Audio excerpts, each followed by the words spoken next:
اما بعد فاعوذ باللہ من الشیطان الرجیم بسم اللہ الرحمن الرحیم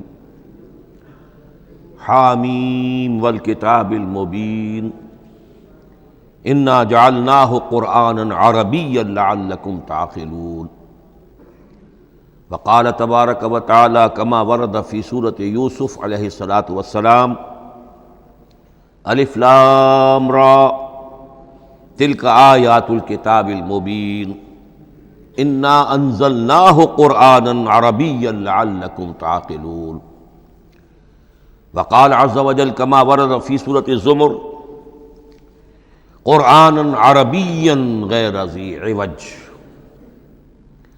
وقال جل وعلا کما ورد فی اول سورۃ الکہف الحمد للہ الذی انزل علی عبدہ الکتاب ولم یجعل لہ عوجا صدق اللہ العظیم رب اشرح لی صدری ویسر لی امری واحلل عقدۃ من لسانی یفقہوا قولی۔ تعارف قرآن کے ضمن میں جو مباحث پہلی نشست میں مکمل ہو چکے ہیں اس میں ایک کمی رہ گئی تھی، اس کو پورا کر لیجئے۔ قرآن مجید کی 2 آیات کے بارے میں یہ روایت موجود ہے صحیح مسلم میں حضرت عبداللہ ابن مسعود رضی اللہ تعالی عنہ سے کہ سورہ بقرہ کی آخری 2 آیات حضور کو شب معراج میں عطا ہوئی ہیں، وہ زمین پر نازل نہیں ہوئیں بلکہ حضور نے آسمان پر پہنچ کر ان کو حاصل کیا ہے۔ یہ امت کے لیے شب معراج کے تحفے کے طور پر یہ 2 آیتیں آمن الرسول بما انزل الیہ من ربہ والمؤمنون کل آمن باللہ وملائکتہ وکتبہ ورسلہ لا نفرق بین احد من رسلہ وقالوا سمعنا واطعنا غفرانک ربنا والیک المصیر۔ پھر آخری آیت جس میں طویل ترین دعا ہے۔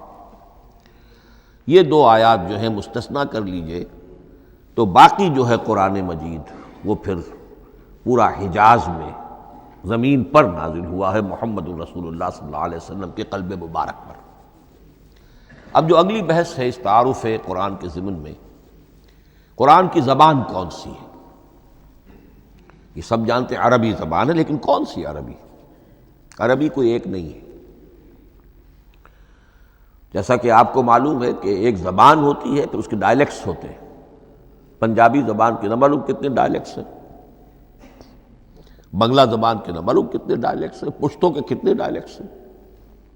عربی زبان کے اس وقت پورے عالم عرب کے اعتبار سے تو دیکھیے تو ہر ملک کا جو ہے اپنا لہجہ ہے اور ان کے اپنے انداز ہے۔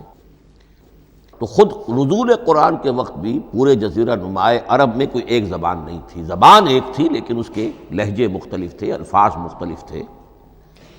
تو یہ جان لیجئے کہ قرآن نازل ہوا ہے حجاز کے بادیہ نشینوں کی زبان میں۔ وہ اصل عربی زبان حجازی قوم سمجھتی تھی، شہری زبان نہیں، دیہاتی زبان، یعنی کہ شہروں میں دوسرے ملکوں کے لوگ آتے جاتے رہتے تھے۔ خاص طور پر مکہ مکرمہ جو ہے وہ تو چونکہ ایک بہت بڑا تجارتی مرکز تھا۔ لإلاف قریش ایلافہم رحلۃ الشتاء والصیف فلیعبدوا رب ھذا البیت۔ ان کے قافلے جاتے تھے، آتے تھے، دوسرے تاجر بھی آتے تھے، تو ظاہر بات ہے کہ شہروں کے اندر تو پھر زبان جو ہے وہ مکسڈ ہو جاتی ہے، خالص نہیں رہتی۔ یہی وجہ ہے کہ قریش کے جو شریف گھرانے تھے، اونچے گھرانے تھے، وہ اپنے بچوں کو صحرا میں بھیج دیتے تھے کہ ان کی پرورش وہاں ہو، وہاں وہ خالص عربی زبان سیکھیں، ان کی زبان جو ہے پولیوٹڈ نہ ہو۔ تو بادیہ نشین حجاز کے، نجد کے نہیں، حجاز کے بادیہ نشین، ان کی زبان میں قرآن نازل ہوا ہے۔ یہ آیتیں اس سے پہلے بھی سامنے آ چکی ہیں سورہ زخرف کی، انا جعلناہ قرآنا عربیا لعلکم تعقلون۔ ہم نے اس اپنے کلام قدیم کو عربی زبان کا جامہ پہنایا ہے۔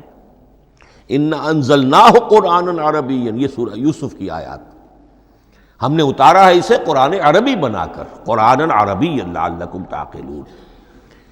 سورہ زمر میں قرآنا عربیا غیر ذی عوج، یہ عربی مبین میں ہے، صاف ستھری دھلی ہوئی عربی زبان جس میں کہیں کوئی ٹیڑھ نہیں ہے، کوئی ایچ پیچ نہیں ہے۔ اور یہی پھر سورہ کہف میں جو ایک ترانہ حمد اللہ نے ہمیں سکھایا ہے کہ میرے اس انعام عظیم پر میرا شکر ادا کیا کرو، تو کن الفاظ میں الحمدللہ الذی انزل علی عبدہ الکتاب ولم یجعل لہ عوجا۔ تو یہ عربی مبین جو ہے اگرچہ اصلاً ہے بادیہ نشین حجاز کے، البتہ یہ کہ عرب کے دوسرے قبائل کے بھی ان کی زبانوں کے بعض الفاظ اس میں آئے ہیں۔ اس سے آگے بڑھ کر یہ کہ بعض معرب الفاظ بھی ہیں۔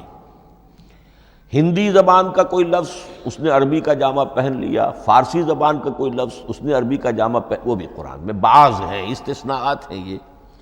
جیسے سنگ گل، یہ فارسی زبان کا لفظ ہے، سنگ گل، وہ سجیل بن کر قرآن مجید میں آ گیا ہے۔ حجارۃ من سجیل، یہ جو الم تر کیف فعل ربک باصحاب الفیل سورہ فیل میں ہے، سنگ گل کا سجیل بنا۔ اس طرح کے کچھ اور الفاظ بھی ہیں، لیکن یہ سمجھیے کہ ایکسیپشنز پروو دی رول، یہ استثناءات ہیں، قاعدہ اپنی جگہ پر قائم رہے گا کہ یہ حجاز کے بدوؤں بادیہ نشینوں کی جو زبان تھی اس میں قرآن نازل ہوا ہے۔ اس قرآن کے بارے میں، اس کی زبان کے بارے میں جو چند پہلو سامنے رہنے چاہیے، فصاحت اور بلاغت کی معراج،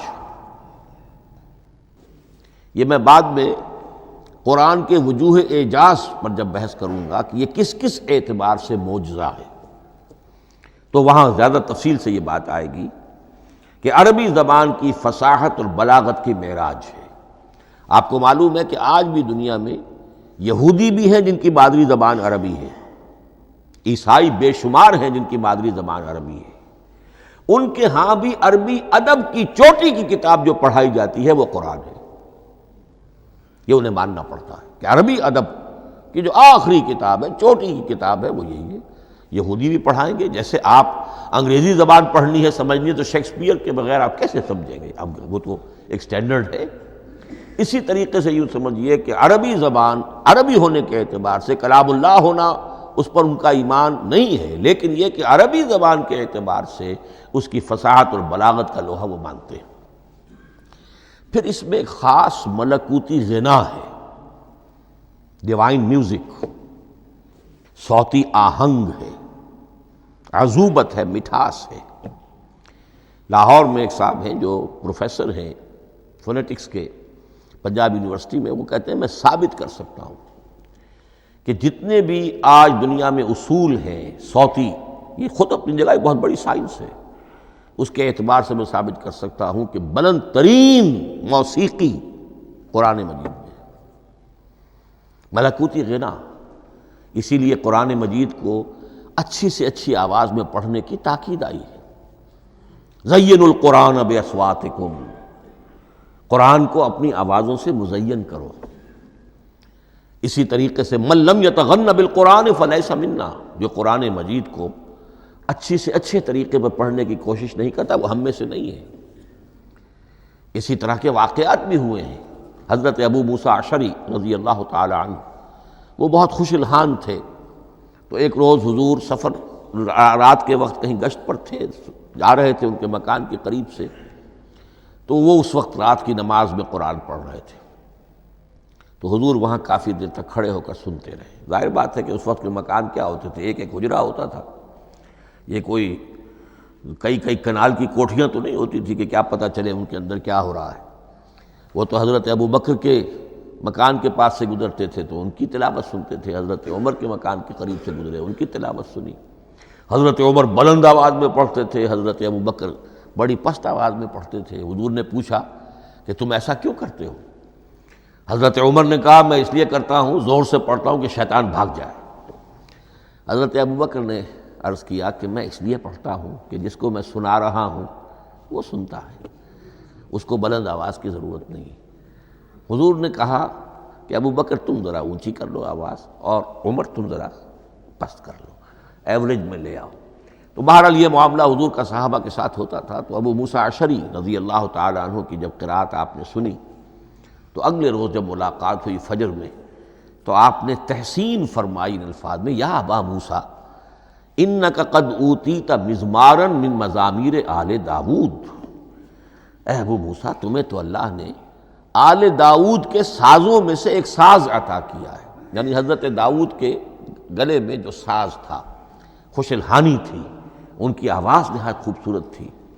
تو اسی طریقے سے اب وہاں کوئی مزمار سے مراد وہ نہیں ہے، آلات موسیقی نہیں، گلے میں جو اللہ تعالیٰ نے رکھا ہے۔ تو انک قد اوتیت مزمارا من مزامیر آل داؤد۔ ایک آخری بات یہ نوٹ کیجئے کہ قرآن مجید کا عظیم ترین احسان ہے عربی زبان پر۔ یہ یوں سمجھیے کہ ایک ستون کی طرح اس زبان کو ٹھہرا دیا ہے، اس کو سٹیبل کیا ہے قرآن مجید۔ آج بھی پوری دنیا میں جسے عرب کہتے ہیں فصیح زبان، لغہ فصحی، وہ ایک ہے، وہ قرآن ہی کی ہے۔ زبانیں بدلتی رہتی ہیں۔ اردو 300 سال پہلے کی دکن میں جب شروع ہوئی، وہ آج آپ پڑھ بھی نہیں سکیں گے وہ کیا اردو تھی ولی دکنی کی۔ پھر وہ کیا اس نے روپ بدلے ہیں، اب وہ اردو کس شکل میں ہے، فارسی کن کن شکلوں میں رہی ہے، مختلف انگریزی کتنی شکلیں بدل گئی ہیں، لیکن عربی قائم ہے۔ اس کے لیے جیسے کہ قرآن مجید میں آتا ہے کہ ہم نے پہاڑ زمین میں گاڑ دیے اس کو سٹیبلائز کرنے کے لیے، ان تمید بکم، تمہیں لے کر زمین ایک طرف کو جھک نہ جائے۔ تو جس طرح یہ پہاڑ جو ہیں سٹیبلائزنگ ایفیکٹ رکھتے ہیں اس زمین کے لیے، اسی طریقے سے قرآن سٹیبلائزر ہے عربی زبان کا۔ اس کے اندر جو ایک ٹھہراؤ اور جماؤ پیدا کیا ہے، یہ قرآن مجید کا احسان عظیم ہے۔ تعارف قرآن کے ضمن میں اگلی گفتگو، قرآن کے اسماء و صفات۔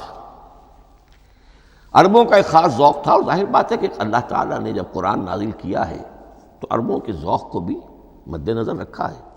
ان کا ذوق کیا تھا؟ جس چیز سے انہیں محبت ہوتی تھی اس کے وہ بہت سے نام رکھتے تھے۔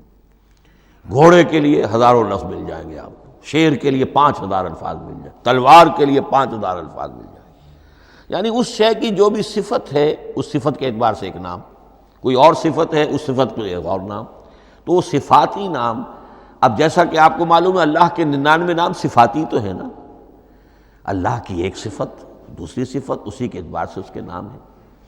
قرآن مجید کے اسماء علامہ جلال الدین سیوطی رحمۃ اللہ علیہ نے 55 شمار کیے، لیکن وہ بھی مکمل نہیں ہے لسٹ، اس لیے کہ اس میں ایک اہم نام برہان یہ شامل نہیں ہے۔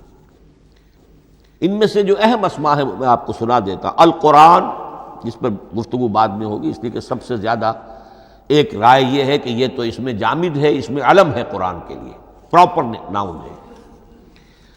الکتاب، الذکر، الہدی، النور، الفرقان، کلام اللہ، الوحی، روحا من امرنا۔ پھر اس کی صفات کے اعتبار سے الکریم، الحکیم، العظیم، المجید، المبین، رحمہ، العلی، بصائر، بشرا، بشیر، نذیر، عزیز، قرآن عزیز، بلاغ، بیان، احسن القصص، احسن الحدیث، موعظہ، شفاء، مبارک، مہیمن، قیم، مثانیہ، متشابہ۔ یہ میں نے آپ کو 23 نام بتائے ہیں، لیکن یہ کہ علامہ جلال الدین سیوطی نے 55 گنوائے۔ لیکن جو بحث دلچسپ ہے وہ یہ ہے کہ جو اس کے لیے لفظ القرآن ہے، اس کے معنی کیا ہیں اور یہ کس مصدر سے، کس مادے سے یہ لفظ بنا ہے۔ ایک رائے تو یہ ہے کہ یہ اس میں جامد ہے، یہ مشتق نہیں ہے، کسی مادے سے نکلا ہوا نہیں ہے۔ اور یہ بھی آپ نوٹ کر لیجئے، اللہ کے اسماء میں سے بھی ایک نام کو سمجھا جاتا ہے وہ مشتق نہیں ہے، اس میں جامد ہے، اس میں علم ہے، اور وہ ہے اللہ۔ باقی سارے نام صفاتی ہیں، ایک نام، اس لیے اس میں ذات کہتے ہیں اس کو، اس میں ذات۔ لیکن یہ رائے متفق علیہ نہیں ہے، یہ کچھ لوگوں کی رائے ہے۔ ایک رائے یہ بھی ہے کہ یہ بھی اس میں علم نہیں ہے، یہ بھی مشتق ہے الہ سے۔ جیسے حکیم، یہ صفت ہے۔ الحکیم یہ اللہ کا نام ہو گیا۔ الہ ایک معبود، الالہ معبود برحق، الالہ وہ اللہ بن گیا، ایک رائے یہ۔ لیکن یہی اسی طریقے سے نوٹ کیجئے کہ قرآن مجید کے بارے میں بھی ایک رائے یہ کہ القرآن اس کا اسم علم ہے، پراپر ناؤن ہے، یہ جامد ہے، یہ مشتق نہیں ہے، کسی اور مادے سے نکلا نہیں۔ لیکن جو اکثریت کی رائے ہے، جس پر تقریباً اجماع ہے، وہ یہ ہے کہ نہیں، یہ اس میں جامد نہیں، اس میں مشتق ہے۔ لیکن پھر دو رائے ہیں کہ مادہ کیا ہے۔ ایک قرن قاف را نون، اور ایک قرا قاف را حمزہ، یہ دو مختلف مادوں کے بارے میں رائے ہے کہ قرآن ان سے نکلا ہے۔ قرن کہتے ہیں کسی چیز کا قریب ہو جانا، جڑ جانا، مل جانا۔ یہ حج کی جو تین شکلیں ہیں، حج تمتع ہے، حج قران ہے، اور حج افراد ہے۔ قران کیا ہے؟ ایک ہی احرام میں عمرہ بھی اور حج بھی دونوں کو جمع کر لیا جائے تو یہ حج قران ہے۔ اسی سے قران الصعدین کا لفظ استعمال ہوتا ہے۔ قرینہ اور قرائن جو ہے اسی سے الفاظ۔ امام فرا کی رائے یہ ہے کہ قرن سے یہ قرآن بنا ہے، اس لیے کہ اس میں بھی اللہ تعالیٰ کی آیات جمع ہو گئی۔ اسی طرح قرأ قاف را اور حمزہ، اس قرات کا مصدر بھی بن جاتا ہے، جیسے رجحان، را جیم ہے، رجح سے رجحان، غفران، غفرانک ربنا، پروردگار ہم تیری مغفرت کے خواستگار ہیں۔ اسی طرح قرآن قرأ سے بنا ہے۔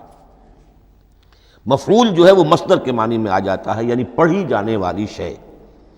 اور ایک قرأ آتا ہے عربی زبان میں، قرأت الماء فی الحوض، میں نے پانی جمع کر لیا حوض کے اندر، بارش ہوئی میں نے کچھ پانی حوض میں جمع کر لیا، قرأت الماء فی الحوض۔ اسی سے قریہ کا لفظ بنا، قریہ بستی کو کہتے ہیں جہاں لوگ جمع ہو کر رہتے ہیں، قریہ۔ تو اس معنی میں یہ قرآن جو ہے یہ جمع ہے اللہ تعالیٰ کی اسماء صفات اور اللہ کی ذات جو ہے اور اس کی آیات کا جامع ہے۔ یہ ہے لفظ قرآن کی بحث۔ اگلی بحث اور بڑی اہم ہے اور دلچسپ ہے، قرآن کا اسلوب کلام کس کیٹیگری میں فال کرتا ہے؟ قرآن کیا ہے؟ ایک شے کی تو سختی سے نفی کی اللہ نے، یہ شعر نہیں ہے۔ وَمَا عَلَّمْنَاهُ الشِّعْرَ وَمَا يَنبَغِي لَهُ، سورہ یاسین۔ ہم نے شعر تو انہیں سکھایا ہی نہیں، محمد الرسول اللہ کو صلی اللہ علیہ وسلم، اور وہ شعر ان کے شایان شان بھی نہیں۔ شاعروں کے بارے میں سورہ شعراء میں چونکہ بالعموم شاعروں کے بارے میں جو بات کہی گئی ہے، وَالشُّعَرَاءُ يَتَّبِعُهُمُ الْغَاوُونَ أَلَمْ تَرَ أَنَّهُمْ فِي كُلِّ وَادٍ يَهِيمُونَ إِنَّهُمْ يَقُولُونَ مَا لَا يَفْعَلُونَ إِلَّا الَّذِينَ آمَنُوا۔ استثناء تو ہے کہ اچھے لوگ بھی ہوتے ہیں، لیکن اکثر و بیشتر شعراء کا معاملہ یہی ہے، ان کی پیروی کرتے ہیں وہی لوگ کہ جو حد سے گزرنے والے ہوتے ہیں، لا ابالیانہ انداز والے لوگ، غیر سنجیدہ لوگ پیروی کرتے ہیں۔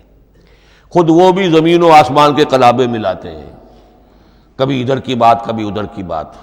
اور تیسری بات یہ کہ عام طور پر جو کہتے ہیں وہ کرتے نہیں ہیں، انہم یقولون ما لا یفعلون۔ تو یہ شعر کی تو نفی کی گئی ہے قرآن مجید، جیسا کہ میں نے آپ کو سنایا تھا سورہ حاقہ کی آیات، انہ لقول رسول کریم وما هو بقول شاعر، یہ شاعر کا کلام نہیں۔ البتہ ایک بات نوٹ کیجئے، جسے آزاد شاعری، آزاد نظم کہا جاتا ہے، وہ میرا گمان یہ ہے، میں نے چونکہ ان چیزوں کا کوئی تحقیقی مطالعہ نہیں کیا ہے، کہ شاید وہ ہے ہی قرآن سے ماخوذ آزاد شاعری۔ اس میں وزن نہیں ہوتا، ردم ہوتا ہے۔ آزاد شاعری کے اندر ایک ردم ہوتا ہے، وزن نہیں ہے، ایک مصرع اتنا سا، ایک بڑا لمبا چوڑا، لیکن ردم رہے گا۔ یہ جو آزاد شاعری، بلینک ورس جس کو آپ کہتے ہیں، میرا گمان یہ ہے کہ شاید دنیا میں اس کا رواج قرآن کے بعد ہی ہوا ہو، اور قرآن مجید ہی کی نقالی میں یہ صنف جو ہے ادب کی وہ ایجاد کی گئی ہو۔ واللہ عالم، میں یہ بات دعوے سے نہیں کہہ سکتا، گمان ہے میرا۔ البتہ یہ کہ اب اس سے آگے چلیے، شعر نہیں ہے، نثر ہے، لیکن نثر کے اعتبار سے بھی کون سی کیٹیگری میں آئے گی؟ کیا یہ کتاب عام معنی میں جسے ہم کتاب کہتے ہیں وہ کتاب ہے؟ ایک تو وہ بات تھی نا جو اقبال کے حوالے سے میں نے آپ سے کہی، کتابیں نیز چیزیں دیگر است، اس وقت وہ بات نہیں میں کہہ رہا۔ عام کتابوں سے اس کا فرق کیا ہے؟ ایک کتاب ہوتی ہے، اس میں ہر چیپٹر میں ایک بحث مکمل ہو جاتی ہے، اگلے چیپٹر میں پھر لوٹا کر آپ پہلے چیپٹر کی کوئی بات نہیں کریں گے، پھر وہ بات آگے چلے گی، ابواب ہوں گے، ابواب میں مضمون کے مطابق مضمون آگے بڑھتا چلا جائے گا۔ کتاب کا یہ لازمی وصف ہے۔ قرآن مجید عثمانی میں کتاب نہیں ہے، اس میں قصہ آدم و ابلیس 7 جگہ آ رہا ہے، بار بار آ رہا ہے، سورہ بقرہ میں، سورہ اعراف میں، سورہ حجر میں، سورہ بنی اسرائیل میں، سورہ کہف میں، پھر سورہ طٰہٰ میں، چلتے جائیے، سورہ صاد میں حضرت موسیٰ علیہ السلام کا قصہ کتنی مرتبہ آ رہا ہے۔ تو قرآن مجید اس کتاب کی کیٹیگری، اس کی ڈیفینیشن پر پورا نہیں اترتا۔ دنیا میں جو کتاب کا معیار ہے، عام اس کا جو اسلوب ہے، اس کی جو ڈیفینیشن ہے، ایک شکل ہوتی ہے مجموعہ مقالات، وہ بھی نہیں ہے، اس میں ہر مقالہ اپنی جگہ پر ایک مکمل شے ہوتی ہے، لیکن یہ کہ وہ دوسرے مقالات سے تو مختلف ہوگی، یہ مجموعہ مقالات بھی نہیں۔ اس کا اسلوب جو ہے وہ خطبے کا ہے، اوریشن، اور یہ کہا جا سکتا ہے it's a collection of divine orations, یہ اللہ تعالیٰ کے خطبات کا مجموعہ ہے۔ مختلف اوقات میں خطبے نازل ہوتے تھے حضور پر صلی اللہ علیہ وسلم، اور یہ بھی جان لیجئے کہ عرب میں ادب کی 2 ہی صنفیں تھیں جو معروف تھیں، یا شعر یا خطبہ، یا خطیب ہوتے تھے بڑے شعرا بیان خطیب، اور یا شاعر ہوتے تھے۔ تو یہ جب شعر کے اسلوب پر نہیں تھا تو خطابت کا اسلوب ہے جو اللہ نے اختیار فرمایا، اور ہر موقع پر، ہر مرحلے پر جو خطبہ اس وقت کے حالات کی مناسبت سے نازل ہوا وہ ایک صورت ہے۔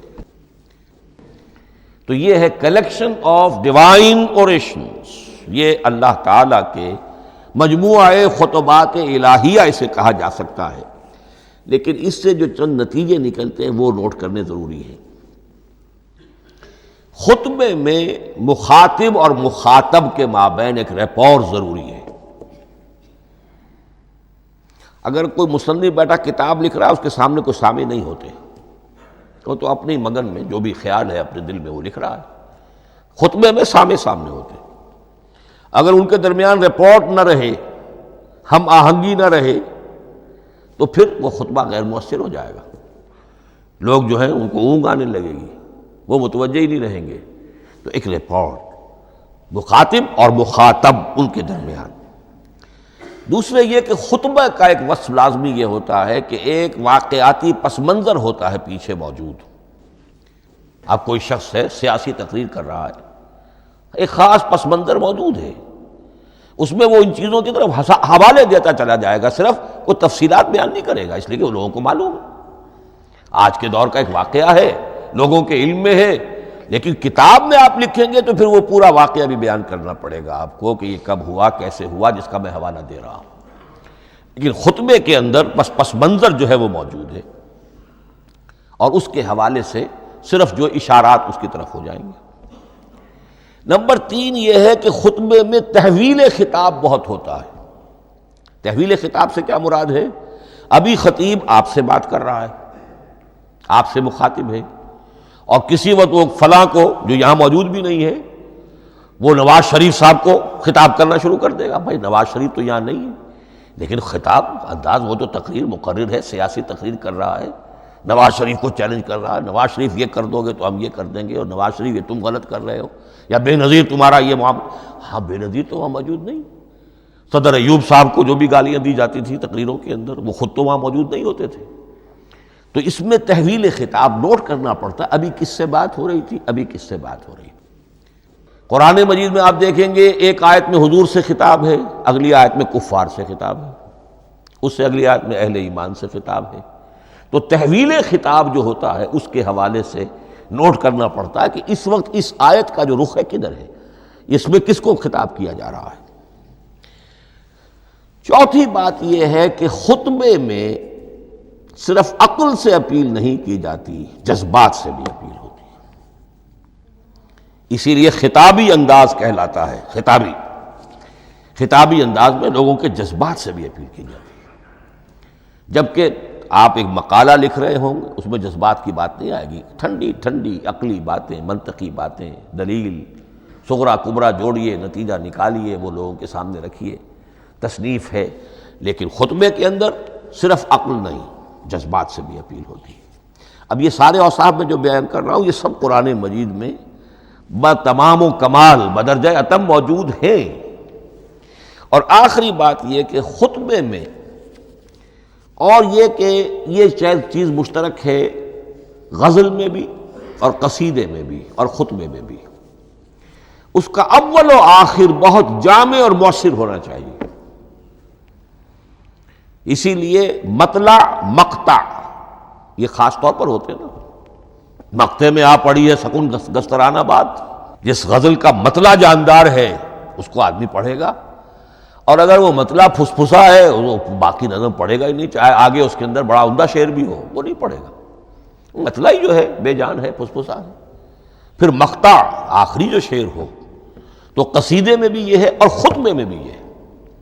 یہی وجہ ہے کہ قرآن مجید کی صورتوں میں اکثر و بیشتر شروع کی آیات اور آخری آیات انتہائی اہم ہوتی ہیں، بہت جامع ہوتی ہیں، جن کو کہا جاتا ہے کہ یہ سور جو ہیں ان کی ابتدائی آیات، خواتین اور پہلی آیات۔ اب سورہ بقرہ کی آیات شروع کی، پھر آخری جو ابھی میں نے آپ کو سنائی، یہی آل عمران کا معاملہ ہے، کس شان کے ساتھ وہ اٹھ رہی ہے۔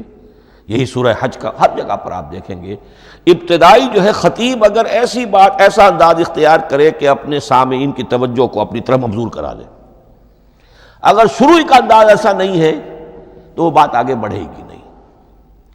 آخری بات یہ کہ خطبے میں ہمیشہ یہ ہوگا کہ ایک مین سپیکر جو ہے اس کی ایک بات سامنے ہے کہ میں نے یہ بات اپنے سامعین کے ذہن میں بٹھانی ہے، لیکن دائیں بائیں کی باتیں کرے گا، کوئی قصہ بھی سنائے گا، کوئی شعر پڑھے گا، کوئی اور کوئی لطیفہ بھی سنائے گا۔ ہمارے ہاں کے جو بہترین خطیب جو ہوتے تھے وہ احراری حضرات جو ہے بہترین خطیب ہوتے تھے، اور آپ نے سنا مولانا عطا اللہ شاہ بخاری رحمۃ اللہ علیہ، ان کی تقریریں 6 گھنٹے تک لوگ سنتے تھے، وہ کبھی رلا بھی رہے ہیں، کبھی ہنسا بھی رہے ہیں۔ عام آدمی تنقید بھی کرے گا کہ یہ کیا ادھر ادھر کی باتیں کر رہے ہیں، لیکن وہ پھر جب آخری تقریر ہوتی تھی تو جب تقریر ختم ہوتی تھی، جو بات وہ ذہن میں بٹھانا چاہتے تھے، دل میں اتارنا چاہتے تھے، وہ بیٹھ چکی ہوتی تھی۔ باقی یہ کہ ادھر ادھر کی چیزیں جو ہیں وہ آکسیلری چیزیں ہیں وہ رہتی ہیں۔